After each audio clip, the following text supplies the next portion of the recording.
شمالی ہند میں دلی کو مرکزیت حاصل ہے۔ اردو زبان و ادب کے ترقی سے متعلق ہماری گفتگو کا سلسلہ دلی میں میر درد اور سودا کے عہد سے ہو رہا تھا۔ پچھلے ایپیسوڈ کے اندر ہم نے اردو کی ترقی کے متعلق ان ایام میں جو بھی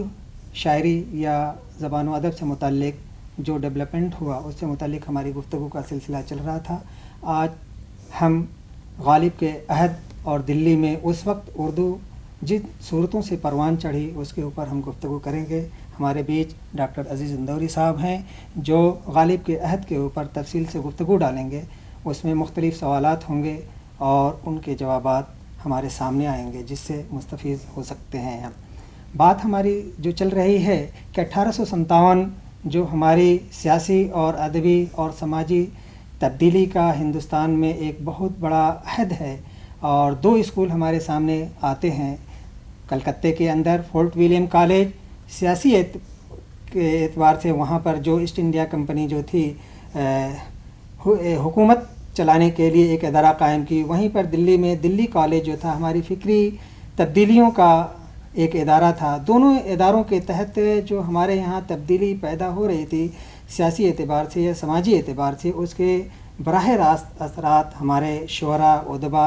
یا سماج کے اوپر پڑ رہا تھا۔ اسی عہد میں ہمارے یہاں غالب نے جو شاعری کا سلسلہ شروع کیا یا جو ادب پروان چڑھ رہا تھا، ہماری زبان جو پروان چڑھ رہی تھی، اس میں ہم یہ کہہ سکتے ہیں کہ داخلی اعتبار سے ہمارے ادب کا ایک ایسا عنصر ابھر کر سامنے آتا ہے جیسے ہم یہ کہہ سکتے ہیں کہ رات میں شبنم کی بوندیں جو صبح کے وقت گل کے اوپر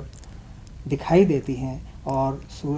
سورج طلوع ہونے کے ساتھ جیسے وہ پھر اسی ذات میں ضم ہو جاتی ہیں، ایسے ہی ہمارے یہاں دلی کی شاعری میں بھی اس طرح کی کچھ خصوصیات پائی جاتی ہیں۔ آج ہم اس بات کے اوپر توجہ دیں گے کہ غالب یا ان کے عہد میں جو شعراء دلی کے اندر موجود تھے ان کی شاعری میں کس طرح کی خصوصیات پائی جاتی ہیں جو بعد میں چل کر یہ روایت ہماری اردو شاعری یا ہماری فکر کے لیے ایک نئے راستے کی طرف گامزن کرنے میں معاون ثابت ہوئی۔ ڈاکٹر عزیز اندوری صاحب سے میں درخواست کروں گا کہ یہ بتائیں کہ اس عہد میں 1857 کے بعد جو تبدیلی آئی تھی ہمارے سماج میں ادب کے اعتبار سے یا سیاسی اعتبار سے، اس کا اثر ہماری اردو زبان اور ادب کے اوپر کن کن صورتوں میں پڑا؟ 1857 کا عہد ہندوستان کی مختلف زبانوں پر، پورے سماج پر، پورے دینی اور دھارمک معاملوں پر بھی بہت زیادہ پڑ رہا تھا۔ 1857 ایک طریقے سے دیکھا جائے تو ہندوستانیوں کی ناکامی اور انگریزوں کی حکمت عملی کا ایک بیان ثبوت ہمارے سامنے پیش کرتا ہے۔ دراصل ہندوستان سیاسی اعتبار سے انگریزوں کی چالوں کو سمجھ نہیں پایا تھا، لیکن دربار جو اجڑے وہ انگریزوں کی گہری سیاسی دانشمندی کا ایک طریقے سے نمونہ بنے ہوئے تھے۔ میر کا لکھنؤ جانا، سودا کا دلی کو ترک کر دینا، چھوڑ دینا، یہ سب اس بات کو جتاتا ہے کہ انگریزوں کا ایک ہولڈ، انگریزوں کا ایک اقتدار دلی میں مضبوط ہو چکا تھا۔ وہ اپنے ساتھ ایک نئی فکر لائے تھے، نئی زبان لائے تھے، نئے طریقہ حیات لائے تھے، اور وہ چاہتے یہ تھے کہ ہندوستانی سماج اس میں ڈھل جائے، اور یہ ہوا بھی، سچ بھی ہے۔ بڑی حد تک جو ہماری اردو تہذیب تھی اس نے اس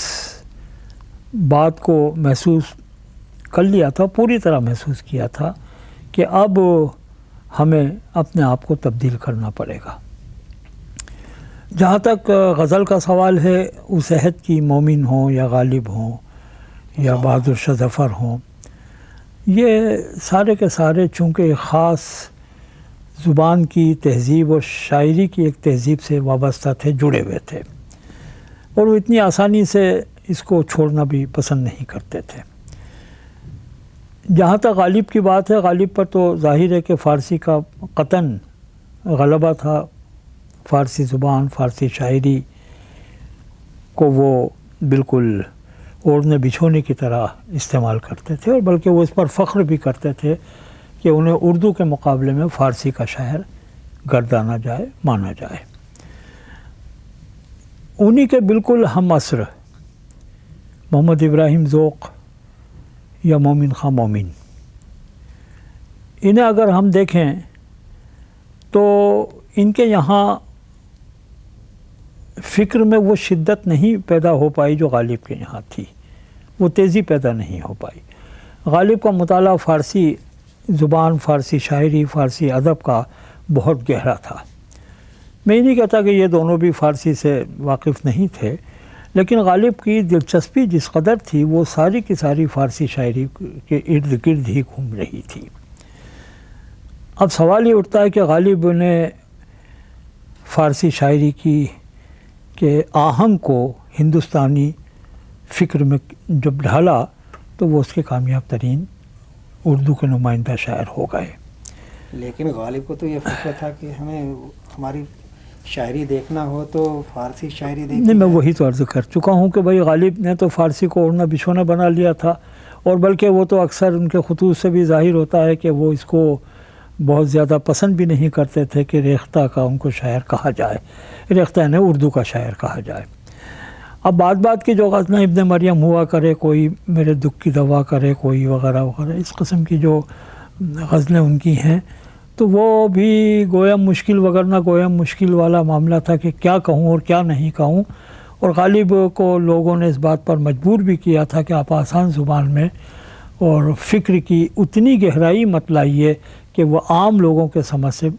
الگ ہٹ جائے، بالا تر ہو۔ بات یہ کہی تھی کہ مومن اور دوسرے جو اس وقت کے شعراء تھے ان کے یہاں فارسی کا کم اثر ہوا، غالب کے یہاں فارسی دانی زیادہ تھی، اور فارسی میں پہلے وہ شاعری کی، پھر اس کے بعد اردو کی طرف متوجہ ہوئے۔ تو کہنے کا مطلب یہ ہے کہ کیا غالب کے جو ذہنی ایک موڈ تھا اس کا اردو شاعری کے اوپر کتنا حد تک اثر پڑا ہے؟ نہیں پڑا، اور جس کی وجہ دیکھیے غالب کی تقلید، دیکھیے غالب کی زبان، غالب کی فکر کو اس عہد کا کوئی شاعر قبول نہیں کرتا تھا، اور نہ اس کو فالو کیا کسی نے بہت تیزی سے، ہے نا۔ آپ دیکھ لیجئے نا، وہ خود ہی تمام کیسے جھنجلا جھنجلا کر وہ شعر کہا کرتے تھے کہ نہ صحیح گر میرے اشعار میں مانی نہ صحیح، مہمل قرار دے دیا گیا تھا، مہمل گو کہہ دیا گیا تھا۔ تو یہ تو قصہ بالکل الگ ہے کہ غالب کی غزل بالکل اپنے عہد کی وہ نمائندہ غزل بن گئی تھی جسے کچھ نہ سمجھے خدا کرے کوئی، غالب پھر وہیں آ جاتے تھے کہ بک رہا ہوں جنوں میں کیا کیا کچھ نہ سمجھے خدا کرے کوئی۔ تو غالب کے ساتھ تو ایک ٹریجڈی ان کے عہد کی یہ پیدا ہو چکی تھی کہ وہ ان کو پسند، بھئی سر مشارہ یہ قطع پڑھ دیا گیا ان کے لیے، زبان میر سمجھے، بیان مرزا سمجھے، مگر ان کا کہا یہ آپ سمجھیں یا خدا سمجھے۔ تو ایک طریقے سے غالب اس عہد میں زبان اور فکر کے اعتبار سے اپنے آپ کو بے چین سا محسوس کرتے تھے۔ ان کے مقابلے میں مومن خاں کو لے لیجیے آپ۔ مومن خاں نے، میں تو یہ کہتا ہوں اور سمجھتا ہوں کہ مومن پہلے اردو کے غزل گو شاعر ہیں جنہوں نے عرضی حسن کو سب سے پہلے بے باکی سے پیش کرنا شروع کیا، ہے نا۔ اب ہماری اردو غزل کا ایک مزاج یہ ہے کہ وہ محبوب سے عشق تو آخر تک ہمیں غزل میں ملتا ہے، لیکن ہم یہ پہچان نہیں پاتے کہ محبوب ہے کون اور کس قسم کا ہے۔ اس سے بڑی غلط فہمیاں اردو میں پیدا ہوئیں، اور عموماً لوگوں نے اردو کے غزل کے محبوب کو فرضی تصور کر لیا۔ مومن خاں اگر آپ بہت ہی غور سے اور مومن کے کلام کو پڑھیں تو ایک لفظ وہ اکثر استعمال کیا کرتے تھے صاحب کا، اور یہ کہا جاتا ہے کہ یہ صاحب ان کا کوئی جسم والا، گوشت پوش رکھنے والا کوئی محبوب تھا جس سے وہ گفتگو کیا کرتے تھے، اور اسے سر عام نہیں کرتے تھے۔ دوسرے یہ کہ بڑی بے باکی سے وہ محبوب کو سے مخاطب ہوتے تھے اور محبوب سے گفتگو کرتے تھے، ہے نا۔ وہ جو روٹھا ہے روٹ جانے دے، بت کسی کا خدا نہیں ہوتا، اور پھر اس کے لیے کیا کیا چالیں وہ چلتے تھے جس سے محبوب ان کی طرف متوجہ ہو جائے۔ یہ پہلا شاعر تھا مومن جس نے محبوب کو اپنی گرفت میں لینے کی کوشش کی۔ یہاں پر ہم ایک سوال آپ سے عرض کریں گے کہ مغل سلطنت جو تھی کلی طور سے اسلامی کلچر یا تہذیب نہیں تھی، اڈاپٹ کیے ہوئے تھی، دوسری طرف فارسی تہذیب کے اثرات تھے، تو کیا دلی کے اندر صرف غالب کے اوپر ہی فارسی کے اثرات تھے یا دیگر وہ لوگ تھے جن کے اوپر اثرات تھے یا نہیں تھے؟ اگر تھے تو پھر غالب کا امتیاز یہاں پر کیسے قائم کر سکتے ہیں؟ بھائی صاحب، صرف غالب ایک ایسے شاعر تھے جو اس وقت کی فارسی تہذیب کو، فارسی زبان کو، فارسی خیال کو، فارسی کی تمام تر جتنے اچھے پہلو ہو سکتے تھے اسے مکمل طور پر وہ اختیار کر چکے تھے۔ ان کے مقابلے میں غالباً کوئی شاعر ایسا نہیں تھا جو اتنی تیزی اور شدت کے ساتھ اردو کی طرف مائل ہوا ہو۔ میں نے مومن کا بھی ذکر کر دیا۔ ذوق کو لے لیجیے، ذوق استادانہ حیثیت سے بہت زبردست شاعری کر گئے، لیکن وہ فکر کی جو تمام تر گہرائیاں ہوتی ہیں وہ ذوق کیا نہیں ہے۔ اب رہی بات ہمارے بہادر شاہ ظفر صاحب کی، بہادر شاہ ظفر بادشاہ تھے، اس میں کوئی دو رائے نہیں، مگر ٹوٹے ہوئے بادشاہ تھے، غم زدہ بادشاہ تھے۔ اور عجیب حیرت انگیز قسم کی بات یہ کہ اتنا سب کچھ ہونے کے باوجود کہ انگریز عنقریب ان کو ہتھکڑیاں ڈالنے والے ہیں، بیڑیاں پہنانے والے ہیں، انہوں نے اردو غزل کی محبوبیت کو چھوڑا نہیں، اس کی طرف سے وہ ہٹے نہیں۔ آپ پورا دیوان ظفر پڑھ جائیے تو کیا ہم آپ کو فراریت کہہ سکتے ہیں؟ نہیں، فراریت نہیں، وہ مزاج میں دیکھیے مزاج کی بات جب آ رہی ہے یہاں پر تو ہم یہ کہہ سکتے ہیں کہ جو ایک سیاسی افراتفری تھی اس سے پناہ حاصل کرنے کے لیے وہ غزل کو تو سوال ہی نہیں ہے کہ غزل میں اس قسم کا کہیں بہت کم آپ کو سینکڑوں غزلیں آپ پڑھ جائیے اس عہد کی، آپ کو 15-20 شعر مشکل سے ایسے ملیں گے جس کو ہم احتجاج یا ایجیٹیشن کہتے ہیں، وہ اردو غزل میں ملتا ہو، نہیں مل رہا تھا۔ بات یہ ہے کہ اس وقت اپنے آپ کو اردو شاعروں نے اپنی غزل کی تہذیب سے اتنا قریب تر کر دیا تھا اور اتنا جوڑ رکھا تھا کہ اس کے علاوہ غزل کو کہیں کسی دوسری ڈائریکشن میں لے جانا پسند ہی نہیں کر رہے تھے۔ تو اس کا مطلب یہ کہ غزل کی تہذیب جو فارسی سے آئی تھی صرف غالب کی نہیں، تمام شعراء کے یہاں موجود رہی۔ اس میں ہندوستانیت کو داخل کیا مومن نے۔ دیکھیے مومن کے محبوب میں اور ہمارے دیگر غزل گو شعراء کے محبوب میں زمین آسمان کا فرق ہے۔ مومن کا محبوب ہمیں صاف طور پر نظر آتا ہے کہ وہ اسی زمین کا ہے، وہ ایران سے نہیں آیا تھا، جبکہ ہمارے بیشتر شعراء نے ایرانی تصور کو، میں مجازی غزل کی بات کر رہا ہوں، ایرانی تصور کو پورے طور پر اختیار کر رکھا تھا۔ اب آپ ایک بات اور دیکھیے، میر لکھنؤ پہنچے، سودا لکھنؤ پہنچے، یہ وہ عہد تھا جب مصحفی لکھنؤ میں موجود تھے، جرت تھے، رنگین تھے، انشاء تھے، یہ سارے تھے، اور لکھنؤ دلی سے کہیں زیادہ خوشگوار ماحول وہاں موجود تھا۔ وہاں کا دربار کبھی اتنا اجڑا ہوا نظر نہیں آتا جتنا کہ دلی دربار اجڑ چکا تھا۔ اسی لیے آپ دیکھیے کہ دربار کے نوابین جتنے بھی تھے وہ سارے تعیش پسند، عیش عشرت، آزادی کے ساتھ اختیار کر رہے تھے۔ اور انشاء کو لے لیجئے، رنگین کو لے لیجئے، جرت کو لے لیجئے۔ اب آپ دیکھیں نا، ریختی کا ایک طریقے سے اگر ہم یہ مان بھی لیں کہ وہاں کی ایجاد نہیں ہے، لیکن ریختی تو پورے طور پر لکھنؤ میں ڈیولپ ہوئی، اور وہی عورت سے گفتگو، عورت سے چھیڑ چھاڑ، عورت سے واسوق کو لے لیجئے۔ زمانہ تو ایک ہی محور پر تھا، لیکن دلی میں جو ابتری صورتحال تھی لکھنؤ میں وہ نہیں تھی، اور یہی سبب تھا کہ وہاں کی شاعری میں جو ایک طرح کی تعیش پسندی تھی اور یہاں افراتفری دکھائی دیتی ہے، اس میں جو نہیں، یہ غزل پہ داغ تھا، یہ لکھنؤ کا یہ ماحول غزل پہ داغ تھا۔ ہم بوسہ لے کے ان سے عجب چال چل گئے، یوں بخشوا لیا کہ یہ پہلا قصور تھا، اللہ رے نازکی کے چنبیلی کا ایک پھول سر پر جو رکھ دیا تو کمر تک لچک گئی۔ یہ ساری وہ باتیں تھیں جو سب فرضی شاعری کا ایک طریقے سے نمونہ تھی۔ آپ دیکھیے، یہ ایک ماحول میں جب آدمی ڈھلتا ہے تو ادھر رجوع ہوتا ہے، مگر وہیں آتش بھی پیدا ہوئے، وہیں ناسخ بھی پیدا ہوئے، اور آتش نے پھر اس شاعری کو ترک کر کے، آتش نے اس پہلو کو چھوڑ کر ایک بہت سنجیدہ شاعری کی، اور ایک پھکڑپن ان کے وہاں، قلندرانہ مزاج ان کی غزل میں پیدا ہو گیا۔ ناسخ نے وہ زبردست کام کیا کہ جتنی زبان ہماری الجھی ہوئی زبان تھی اس سب کو درست کیا، اور آج بھی ہماری قواعد، ہماری گرامر ناسخ کے بتائے ہوئے راستے پر ہی ایک سجی سجائی زبان بن گئی۔ تو ہم لکھنؤ کے اوپر بات کریں گے الگ سے۔ دیکھیے عہد وہی ہے، نہیں عہد کی بات ہم سوچ رہے ہیں کہ پہلے یہاں پر غالب کے عہد اور دلی سے بات، کیونکہ دلی میں اس وقت صرف غالب اور مومن ہی نہیں تھے، بہت سے ایسے شعراء تھے جو پائے کی شاعری کر رہے تھے، جن کے یہاا فکر و شعور بھی تھا، عہد کی ترجمانی بھی تھی۔ اس پس منظر میں ہم صرف دلی کو ہی سامنے رکھ کر اگر بات کریں تو نہیں بھائی، لکھنؤ کو آپ کو اس عہد کو رکھنا پڑے گا۔ دیکھیے عہد تو چلے نا، آپ نے کلکتے کا بھی ذکر ہوا، یہ ہوا، عہد تو مانا جائے گا کہ وہ عہد لکھنؤ کا یہ تھا اور دلی کا یہ تھا۔ اب رہی بات دلی کے بہت سے شعراء، آزردہ تھے، شیفتہ تھے، اور دیگر غالب کے شاگردوں میں بہت سے لوگ تھے جو شاعری کر رہے تھے، مگر ایک جو جسے ہم ٹھوس شاعری کہیں، جسے لائق ذکر سمجھیں، وہ شاعری صرف اگر کہیں تھی تو غالب مومن اور ابراہیم ذوق ہی کی وجہ سے دلی کی شاعری کو وقار حاصل ہوا۔ دلی کی شاعری میں ایک بلند آہنگی، ایک تیز آواز پیدا ہوئی، اور یہی تیز آواز تھی جو ہوتے ہواتے لکھنؤ میں بھی پہنچی۔ اب آپ دیکھیے، آپ کو ایک شعر میں میر کا سناتا ہوں۔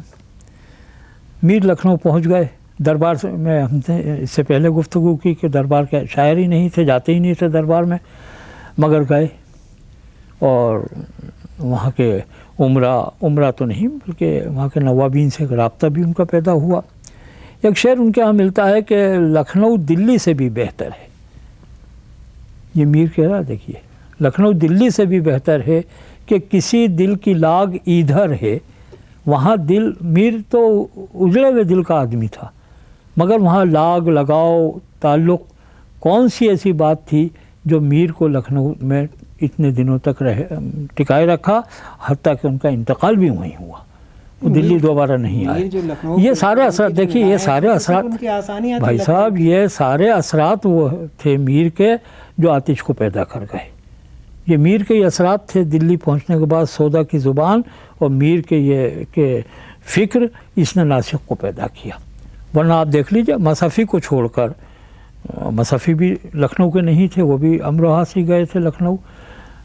وہاں کے جتنے شعراء تھے وہ سارے خوش کرنا چاہتے تھے دربار کو۔ اس بات کے پس منظر میں اس کا مطلب یہ کہ غالب کے عہد کی جو شناخت ہے دلی کے اعتبار سے، یا جو اس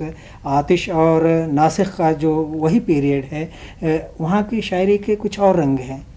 پھر غالب کی شناخت، اس کی پہچان، یا دلی کی پہچان کیسے ہو سکتی ہے؟ ہو تو گئی بھائی، غالب کی پہچان، غالب دلی کی ایک شناخت بن کے زندہ رہا۔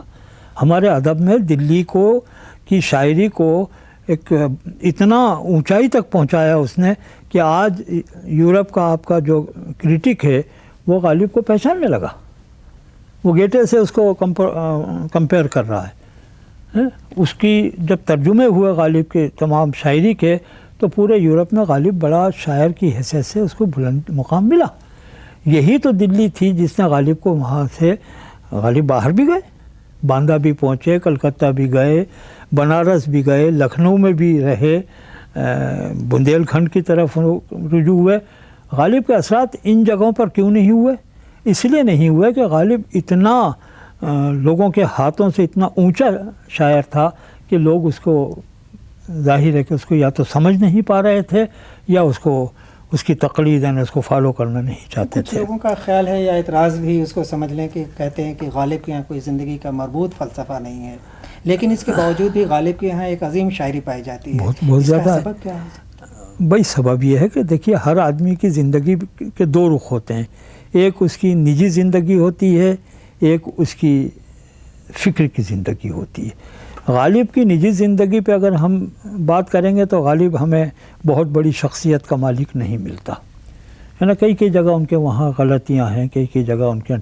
ایسے ٹھہراؤ مل جاتے ہیں کہ وہ مصلحت پسند بھی بن جاتے ہیں، حکومت، انگریزی حکومت کا ساتھ دینے کے ثبوت بھی مل جاتے ہیں، سب کچھ ہے۔ مگر غالب جب اپنے رنگ اور اپنے شاعری کے رنگ میں اترتا ہے تو وہ وہاں کمپرومائز نہیں کرتا، کسی صورت سے بھی. یہ جو بعد کی غزلیں ہیں ہم پڑھتے ہی ہیں، یہ نہ تھی ہماری قسمت کے وصال یار ہوتا، اگر اور جیتے رہتے یہی انتظار ہوتا، یہ تو ان کے دوستوں کے تقاضے کی وجہ سے انہوں نے سب کچھ کرا تھا. اب آپ یہ دیکھیے کہ بعد کی نسل میں بھی کتنے شاعر ایسے ہوئے ہیں جن کی ساری زندگی سیاسی ہنگاموں میں گزری. مومن خان مومن خود سیاسی جو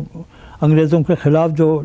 ایک طریقے سے محاذ قائم ہو چکے تھے، اس میں وہ باقاعدہ عملی طور پر حصہ لیتے تھے. وہ ایک ان کی زندگی بالکل الگ تھی، ایک زندگی ان کی شاعری کی بالکل الگ تھی.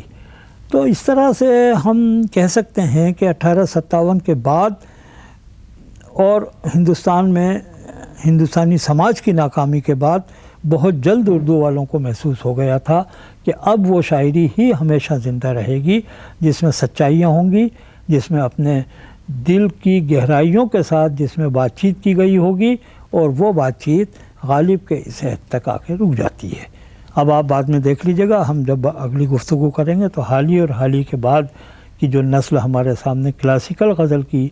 یا شاعری کی آئی، اس پر ہم آئندہ کسی وقت بیٹھیں گے. اس اعتبار سے ہم کہہ سکتے ہیں کہ ہمارا جو لکھنؤ کا یا اس وقت دلی کا جو زمانہ ہے شاعری کے اعتبار سے، جسے ہم عام طور پر دلی کو مرکزیت کی حیثیت سے اگر دیکھیں اور غالب کے عہد سے اگر ہم منسوب کریں، تو شاعری غالب کے ہاں جو ابھر کر سامنے آتی ہے، چہ جائے کہ اس عہد میں بہت سے شعراء پائے جاتے ہیں، لیکن وہ زمانہ صرف غالب کا ہے، اور غالب کی پہچان ایک بنتی ہے، چاہے شاعری کے کسی بھی پہلو سے ہے، فکر ہو، تصوف ہو، زندگی ہو، سماج ہو، یا کوئی بھی فلسفہ ہو. چہ جائے کہ کوئی مربوط فلسفہ وہاں زندگی کا نہیں ملتا ہے، لیکن زندگی سے جڑی ہوئی باتیں، سماج سے جڑی ہوئی باتیں ایسی ہیں کہ صرف ہم یہ کہہ سکتے ہیں کہ اردو ادب کو جو کچھ غالب نے دیا وہ ہمارے لیے ایک پہچان بن گیا، اور آگے آنے والی نسل آج بھی اس سے آبیاری حاصل کر رہی ہے، فیض حاصل کر رہی ہے. بہت بہت شکریہ ڈاکٹر عظیم اندوری صاحب. آپ کو بھی بہت شکریہ.